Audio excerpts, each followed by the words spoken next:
சந்தனம் மணக்குது கற்பூரம் ஜொலிக்குது சந்தனம் மணக்குது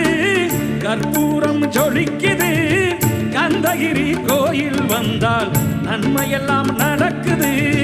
கந்தகிரி கோயில் வந்தால் நன்மையெல்லாம் நடக்குது சந்தனம் மணக்குது கற்பூரம் ஜொலிக்குது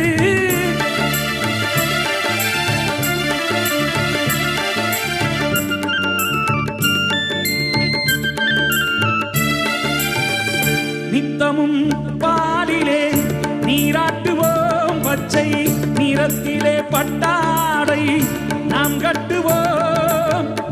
நித்தமும் பாலிலே நீராட்டுவோம் பச்சை நிறத்திலே பட்டாடை நாம் கட்டுவோம் திருநீரின் தத்துவம்